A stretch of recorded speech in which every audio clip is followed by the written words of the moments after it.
Question. What if the debtor fails to deliver or perform the obligation because of events or circumstances beyond his control? Are there events or circumstances which are beyond your control? There are, no? These are called fortuitous events. There are two types of fortuitous events. Number one, acts of God or force majeure, which are the tsunami, flood, typhoon, lightning, earthquake, plague, pandemic like COVID-19. This is an act of God. Or acts of men like war, riot, coup d'etat, robbery.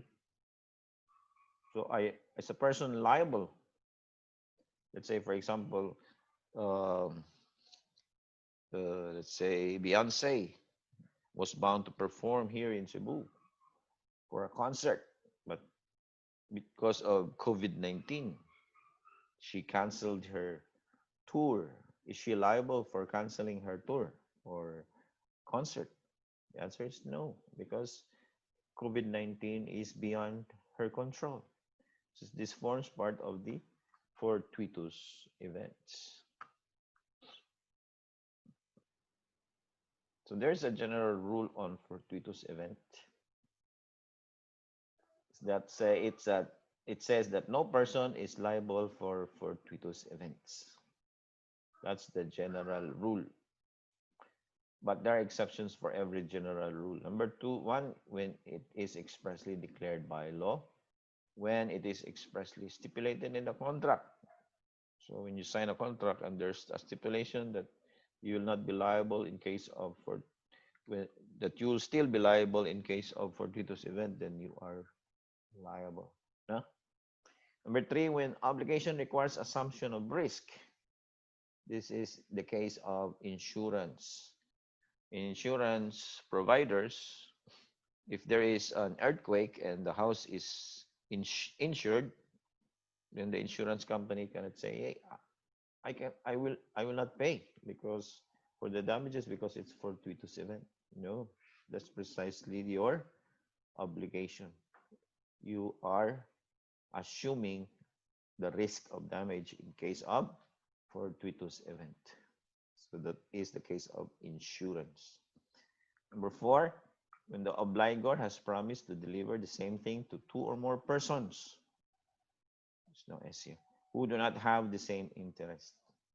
So this is a case of fraud, no? Delivery of one object to two or more persons. Number five, when the obligor is guilty of delay, discussed already, fraud, which is a crime, then negligence, the culpa, or breach the terms of agreement. So when a person is guilty of delay, fraud, negligence, breach, then even if there was a fortuitous event, then he is already liable. And lastly, when the thing promised to be delivered is a generic object, like a car. If you say, I'll promise to give you a car, I will deliver this car to you tomorrow. Then there was an earthquake and the car was totally damaged. Are you still liable to deliver a car? The answer is yes, because what you promised is a generic object. Generic man is not specific. When you say, I will promise to deliver you a car with plate number ASA 222, then that specific car, if it is damaged and totally wrecked by the earthquake, then you will not be liable anymore because it is a specific thing. But if it's a generic object, then regardless that it is damaged by the fortuitous event, the debtor is still liable.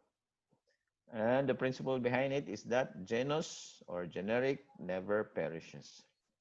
In Latin, genus nunquam peruet.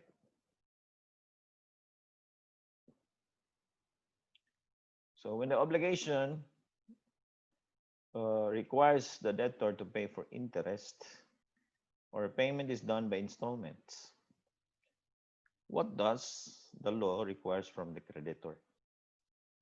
In Article 1176, it states that the receipt of a principal by the creditor without reservation with respect to the interest shall give rise to the presumption that the said interest has been paid. Also, the receipt of a later date or installment of a debt without reservation as to prior installments shall likewise raise the presumption that such installments have been paid. So this is talking about presumption. So example, D is indebted to C 10,000 pesos and an interest of 1,000 pesos. Upon paying 10,000 only without the interest, so D only paid 10,000. C issued a receipt stating full payment of loan. Full payment na. So in this case, D is already free from paying the interest because what the receipt is saying, it is already full payment of the loan. There was no reservation with respect to the interest. Another example, D buys a motorcycle from C by installment at 3,000 per month. D failed to pay on January, and at the end of February, D paid C. Then C issued a receipt stating payment for the month of February. So yan gibayaran February. So what about January? Is the creditor still can still collect for the January installment? The answer is no more. No, because the receipt states that it is already a payment for the month of February. When a later date has been made, or when a later payment has been made, it gives us the presumption that the earlier dates have been paid. So I likewise raise the presumption that the installments have been paid. So the January installment has already been paid based on the receipt. So as an advice, if you are issuing receipts, so you have to be careful or give the reservations if there are unpaid installments or interest. And that ends our discussion for today. That ends part 1.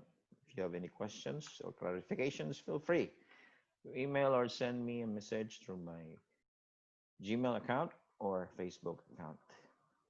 Office hours is 4 to 6, actually 4 to 6, Monday, Tuesday, Wednesdays, and Thursdays. Thank you for listening.